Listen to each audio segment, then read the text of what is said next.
Welcome back to the Apatros Review. In this episode, Simon Says. Hi there, welcome back to the Apatros Review. Now I'm listening to this episode in Hornet Park, right close to where my house is, Greenfield Park, and in this episode I'm looking at the film Simon Says, directed by Bill Deere in the year 2006. Now this film was one of the, well, I'll explain the DVD release of this film later, but first for the synopsis. A group of friends head to an isolated campsite in order to take advantage of some much-needed time off. But along the way, they stop at an antiquated miner's supply store where they succeed in offending the sociopathic twins who run the store, the mentally challenged Simon and the smooth yet nasty Stanley. They leave the store, but the twins become enamored with one of them and decide to wreak havoc on them by using the many improvised and well-built booby traps they have built and littered throughout the forest. Now, Crispin Glover is an actor who can invoke creepiness in his performances to a degree that very few people can actually reach. He starred in the modestly accomplished remake of the old horror film Willard in the early 2000s and became well known as the creepy thin man in the McG films of Charlie's Angels. But I consider his role as the sociopathic twin brothers in Simon Says as a role that Glover really puts out all the stops for. He sure has a lot of fun with this one and effortlessly outguns everyone else in the film. Well, maybe not. Blake Lively appears in her acting debut, but then again, she only appears in this film in only one scene.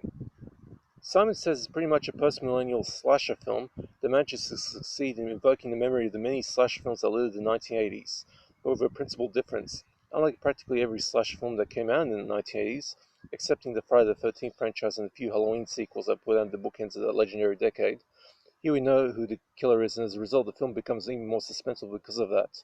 Unlike some people, I do believe that it is a good deal scarier and more suspenseful to reveal the killer from the start instead of making their identity a secret, because if the audience knows who the threat is, they can better empathize with the intended victims, and it's a good deal more frightening that way.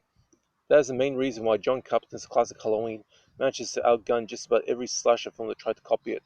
Well then, the fact that Carpenter is a master of horror and knows how to put an entire audience to the edge of their seats. As for Simon Says, Bill Deere, the director, handles the film with a difference to the slashers of old. He uses a sarcastic sense of dark humor as his main approach, and to allow Crispin Glover to drive the show with cinematic energy that powers through the film's simple story, and to allow the audience to laugh with the movie instead of laughing at it.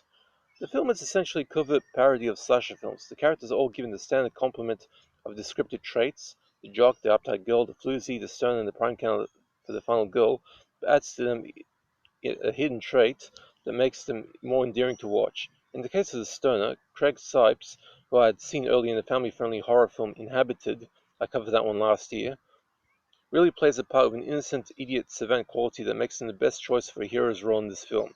Sipes' performance is the only one of the supporting cast of friends to match Glover for best performance, and Simon Says. His fame in the film is sadly downbeat, but what a way to go. He gets to smoke what I can only term the biggest dope joint ever seen on screen.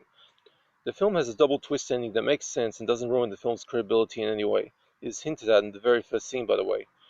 The only problem I had was that some of the booby traps were too cartoony in nature. Pickaxe launches and spinning razor drums, but it doesn't really matter too much in the grand scheme of things. In fact, it adds to the atmosphere. Worth getting a chance to see this one. Now for the gore report. Bodies are torn to pieces and many victims are stabbed or maimed, particularly by pickaxes. The gore is plentiful and agreeably over the top. Gorehounds will love this one. As for nudity, the group's floozy, played by Carrie Finkley, flashes the breast of the hitchhiker who then gets impaled on a pickaxe shortly after enjoying the sight of Finkley in her chest scrapes. I give Simon Says a B, 6 out of 10, meaning it's a solid horror comedy film and worth checking out by devoted horror fanatics. As for the DVD, this was released onto DVD by Flashback Entertainment, not once but twice. I do believe that Peacock Films originally issued Simon Says in Australia before Flashback did, but I don't have any evidence for it other than reading an old article in the now defunct Aussie genre film website Digital Retribution that was around during the 2000s, early years of the 2010s. As for the Flashback disc, it was originally part of a 5-film box set that had each film separate discs, which happened to be the disc I'm reviewing here. Then the set was reissued with the films compressed into 2 discs. The disc here has a pretty damn good picture quality with no problems I could see with the transfer, along with a perfectly serviceable English stereo track. There are no subtitles here and the disc has no supplement. If you can track down this film, be rest assured that the print is in excellent condition. Anyway, that's it for this review.